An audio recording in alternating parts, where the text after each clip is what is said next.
Thank you very much, Levan. Thank you for organizing this great conference, this great World Council of Families. I'm sorry to say that I'm going to talk about three things. First, the culture war, the secular progressives project, so that's part of the negative, and finally I will talk about what can we do, or some things that we can do. So first of all, we must recognize that there is a global culture war going on. We, the pro-family people, didn't start it, but we suffer from it. It is a war with no weapons that kill the body. It is a war where the weapons are the microphones, the pen, the computer. As Bill O'Reilly in his book Culture Warrior put it, at times you have to fight, no way around it.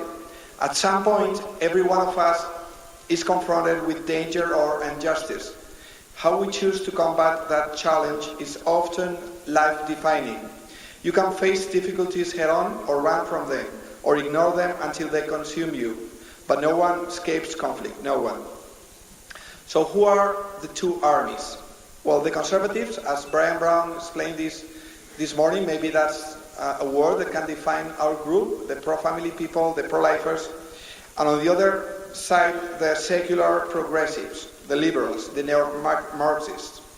So the two ideologies that serve as the base of these two armies are Christian humanism, that's what we propose, man and woman created in the image of God and redeemed by Christ is worthy and deserves respect, and the secular humanism, God is the enemy of man. Therefore, God must be destroyed in order to develop democracy, peace, and progress. Believers provoke war and regression. So that's secular humanism. The secular progressives, in their many shapes, have proposed what some have called the culture of death. So that's the attack on the unborn and the elder, the dictatorship of relativism. There is no absolute truth. Therefore, Parliament may approve any law. Of course, my personal will has no limits, so there is no truth. Political correctness, the new dogmas that are enforced in many ways today. Gender ideology, as derived from the sexual movement of the 60s, we are born as male or female, we determine our gender according to our will. Secularism, all religions cannot have a presence in the public sphere since they imperil social peace and democracy.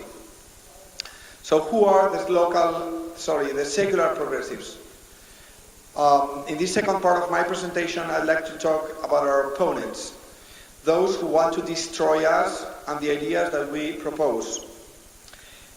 They act from many instances, they control many instances like national governments, political parties, the media, foundations, like for instance, Rockefeller, Ford Foundation, Gates Foundation, Soros.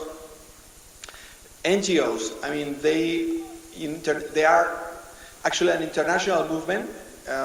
They work through the Humanist Federation and they try to promote or to impose secularism.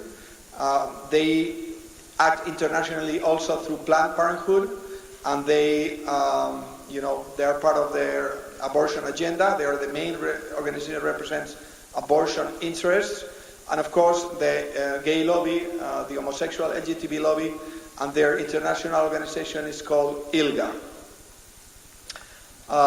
They are working from the UN, they are working from the Council of Europe. Georgia is part of the Council of Europe. They are working also from the European Union and many other international instances. So what do they want to achieve? They want to control people's minds.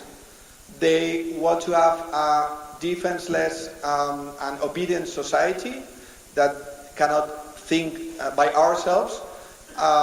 They want to promote their economic interests. They just want to have consumers, not independent citizens, human beings. So what will happen if we lose this war? What we face is actually totalitarianism. I mean, it's of course a totalitarianism disguised. It's not like the Nazis or the communists. They try to hide their real reality, what they are about. And they want to exclude totally, completely religion and freedom of religion and thought. In some countries, in Northern Europe and also in the US, more and more we are finding that judges are,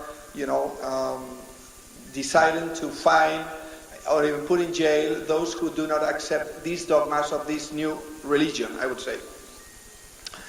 So the agenda of the liberals include population control, this scientifically dubious theory that overpopulation is, a big problem, and we have to promote birth control and abortion as a way to control this population. AIDS is misused as an excuse for expanding the use of condom, and of course promoting sex at younger ages. Free abortion, they talk about sexual health and reproductive rights, and they are really, wanting to control the population via abortion, which is actually the killing of the babies. This Dan Savage, he's a LGBT activist from the US. Probably the American friends know about him. I was really surprised to read this headline. He's actually saying that his deepest desire is to oblige abortion, to make it mandatory for 30 years in order to reduce global population. So, that's their agenda, and some people actually are outspoken about it. So, family redefined. So, the aim is to weaken the bond between parents and children, between husband and wife, so that governments and NGOs become more involved in children education. They don't talk about their family, they talk about family types. And of course the definition of family and marriage is modified to include same-sex couples. They are always talking about, this third generation, fourth generation of human rights, new human rights, and they are promoting homosexuality, and it is presented actually as human rights. Of course, those who think that marriage is just between a man and a woman, especially in America, they don't have freedom of conscience.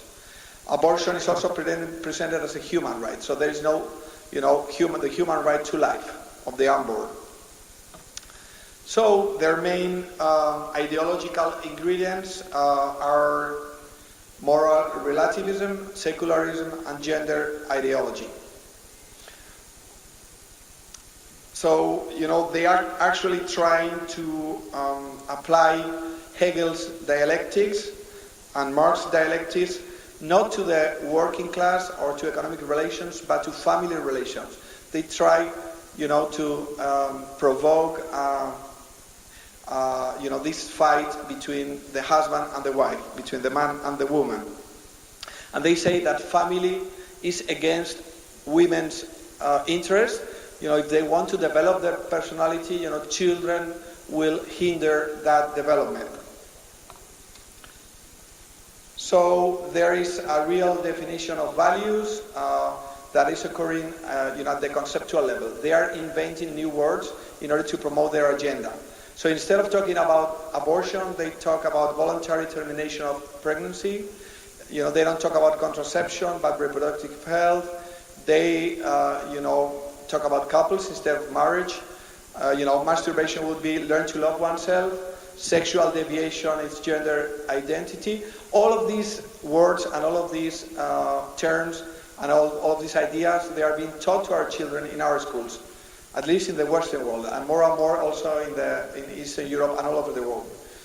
So, they promote sexual education, and what they are actually promoting is, sexual relationships at early ages and condom. More and more we're finding people who talk about adult child love, when they are referring to child abuse and to pedophilia. They don't talk about euthanasia, they talk about death with dignity. The fetus or the unborn would be the unwanted product, just tissue. And as I mentioned, they don't talk about family but families. So this project is not just, the project of America. It's a global project that is forcefully being imposed on all nations. They don't use the same strategies, when they are, trying to promote this agenda all over the world. They change. They know that countries are different. In some countries they go faster, some countries they go slower, but they are actually promoting this project all over the world. What opposition do we have in front of this project? Well, I would say that it's very weak opposition. I mean, there are not many people like us that are fighting this culture war, and many times we don't find the good arguments to win, over people's hearts and minds. Many times, many of the people that are supposedly on our side, they want to ignore what's happening, what's at stake. The only bastions of resistance have been the church, Christian communities, and this small conservative movement that, was born about 40 years ago in the US, and is developing, thanks also to the workers of families throughout the world. But we're still very small compared to them. So this is my third part of my presentation. I'd like to talk about some strategies, some ideas, so that David may win Goliath. I mean, and we know that's not an easy task. This is not a comprehensive set of strategies. There are many others. Some of them have been talked today here in the Congress, Workers of Families. There are just a few ideas that I propose as derived from my experience as president of CitizenGo, an online petition website that has grown, in 2.5 years to almost 4 million people, speaking 12 different languages, that's trying to promote and to fight this culture war through the internet and beyond. So, first of all, I'm going to talk to organizations, organization leaders, people that are already working in different organizations that promote our values. If you are not part of one of these groups, I would recommend that you join one of them, or you can create one of them. So I would encourage, first of all, that you think about it.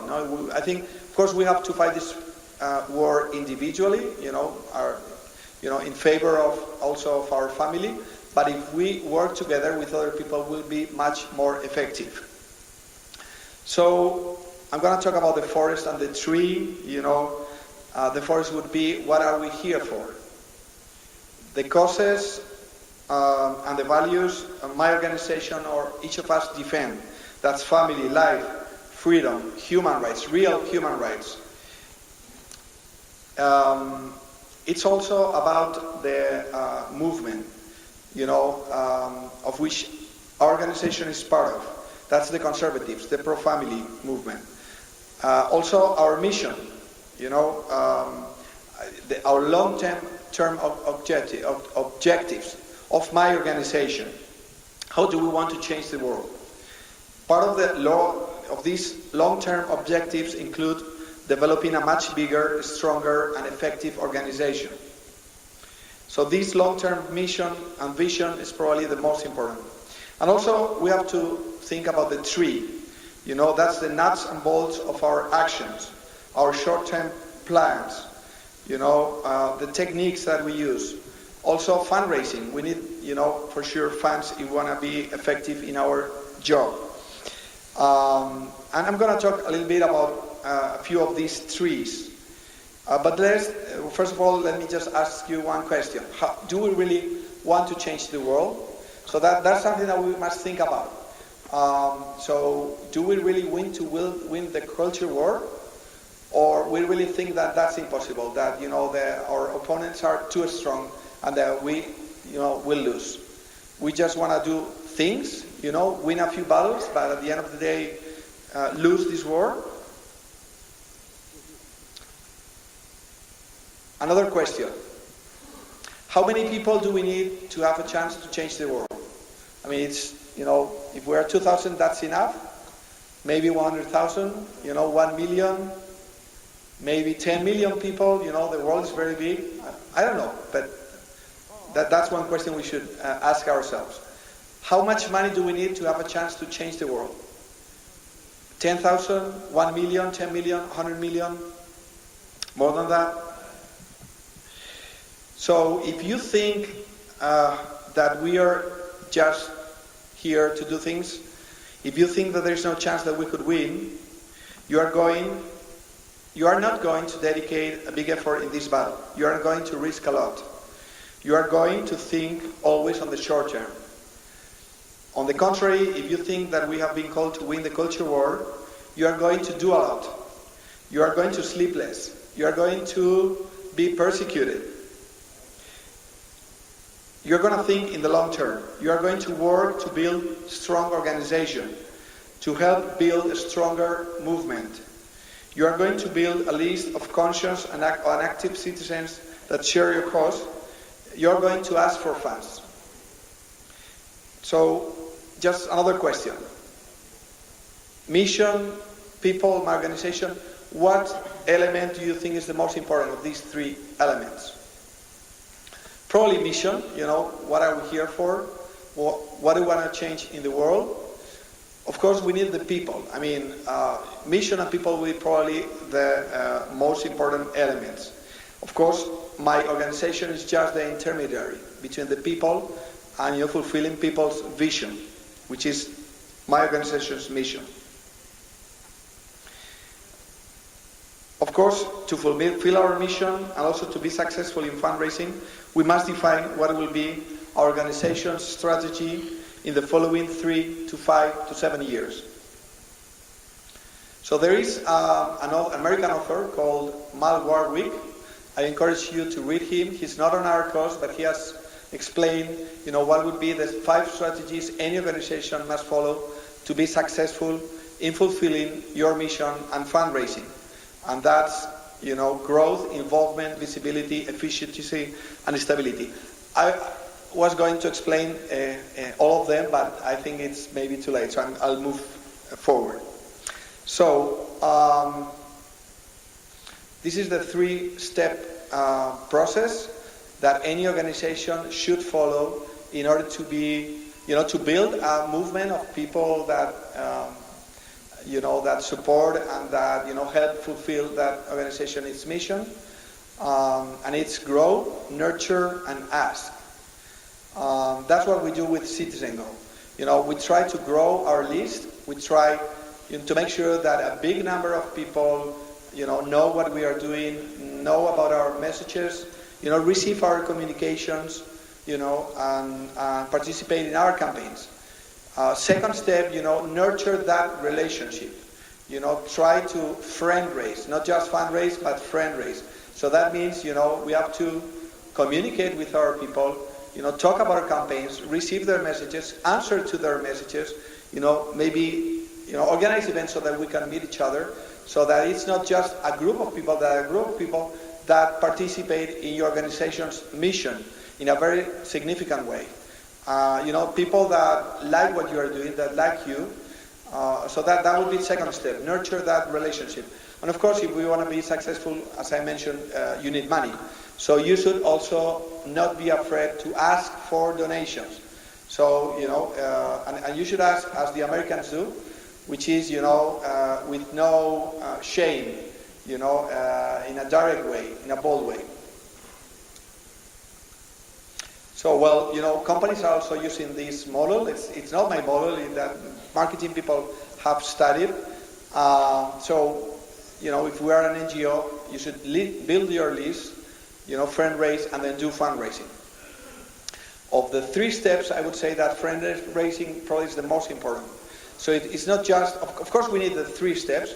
If we have a list of 2 people, just me and my wife, probably will not change the world. So we need a big list building. But of course, if you have a big list and you don't communicate often, then people will not follow you. And you will not be able to change the world because you need the people. So probably, step number 2 could be the most important of the 3. Of course, you also need to ask for funds if you want to be successful, because, with no money, we will not be able to do enough, what we need to do. So in order to fundraise, you have to communicate a lot. You maybe send a lot of emails, if email is your means of communicating with your people. And I'm talking about emails and maybe letters or calls or whatever that are not related to fundraising. A lot of communications, the faster and the stronger you build a relationship. These communications have to be relevant, targeted, of interest to your people, emotional. Please talk to the people's hearts. Don't try to just give arguments, rational arguments. People will react, will move, will do things, will fight this culture war if you are able to reach people's hearts. And please use different channels if you can, not just email or not just direct mail, any channel you can use.